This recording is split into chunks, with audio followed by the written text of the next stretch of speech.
चंडीगढ़ में कई लोगों के लिए कचरा जमा करना ही पैसे कमाने का इकलौता जरिया है।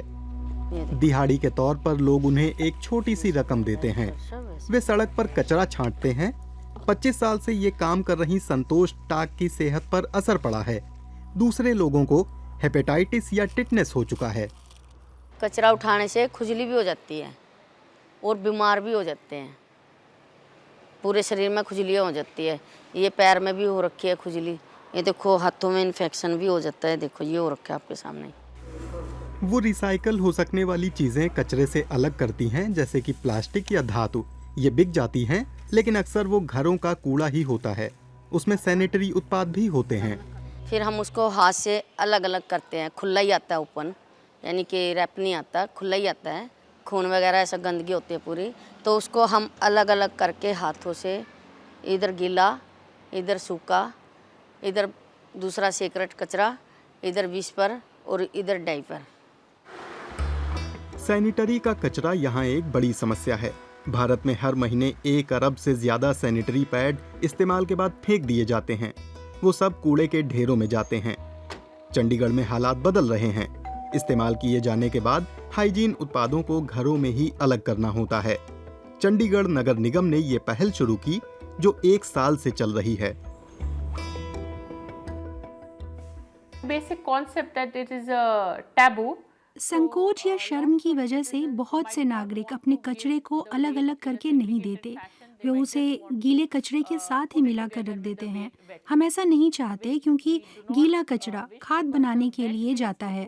सबसे अच्छा तो ये है कि ये वाला कचरा गीले कचरे में ना जाए। That is where the idea came from. एक जागरूकता अभियान ने सैनिटरी वेस्ट के विषय को उठाया था, लिहाजा कचरा उठाने वाले लोग हाइजीन उत्पादों को अलग से जमा करते हैं। ऐसे 900 कर्मचारियों में विनोद कुमार भी शामिल हैं। उन्हें अपना काम अक्सर समझाना पड़ता है। ये कैसे करें? हमने घर घर जाके सबको फॉर्म दिए, उस पर लिखा हुआ था कि अभी गीला इसमें डालना, सूखा इसमें डालना। और जो सैनिटरी पैड्स हैं उनमें थोड़ी दिक्कत आई है। शर्म कर मतलब गुस्सा करते थे वो भी, आप ऐसे कैसे बोल रहा हूँ मैं आके। तो हमने समझाया दिया ऐसे ऐसे करके वेस्ट आगे जाते हैं। ये हमारे शहर के लिए, हमारे वातावरण के लिए अच्छा है। इसलिए उन्होंने ठीक है, अब तो हौली हौली मतलब उन्होंने कहा ठीक है, अभी 2-4 दिन लगेंगे, फिर अब ठीक है, बिल्कुल सही दे रहे सब। प्रिया बंसल 2 महीने से अपना कचरा अलग कर रही हैं। लाल बाल्टी सैनिटरी सामान की है। जैविक और घर का कचरा भी अलग अलग डिब्बों में रखा जाता है। लेकिन जो जैसे आपके सैनिटरी पैड्स होते हैं और बच्चों के डाइपर्स होते हैं, प्लास्टिक वेस्ट प्लास्टिक होता है, वो सब डिकम्पोज में नहीं आता, तो उनको अलग अलग करके ही पकड़ाते हैं कि हाँ ये अलग है, और भैया भी अलग से उठा के, उनको ईजी होता है उठा के लेके जाना। सैनिटरी कचरे को जला दिया जाता है। इस काम में नगर निगम प्रशासन एक निजी कंपनी की मदद लेता है। जलाना कोई सही उपाय नहीं है, लेकिन पर्यावरणवादी कहते हैं कि कूड़े के ढेर में सैनिटरी उत्पाद फेंक देना तो और भी बुरा है।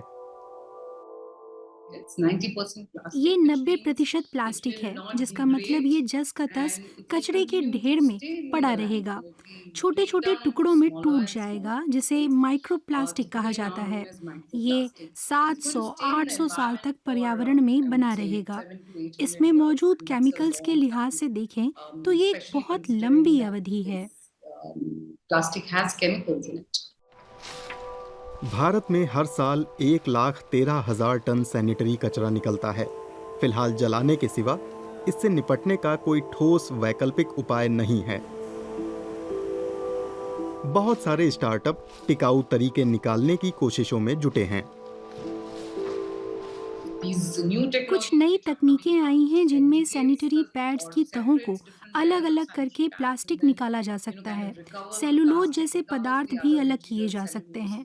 लंबी अवधि में अगर ये तरीके असरदार रहते हैं और उनके उत्सर्जन भी काबू में रहते हैं, तो ये ज्यादा बेहतर टेक्नोलॉजी होगी।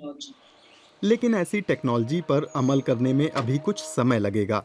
चंडीगढ़ भारत के चुनिंदा शहरों में है जहां कचरा अलग करने की व्यवस्था बनी हुई है। इसे शुरू हुए कुछ महीने ही हुए हैं, लेकिन असर साफ दिखता है।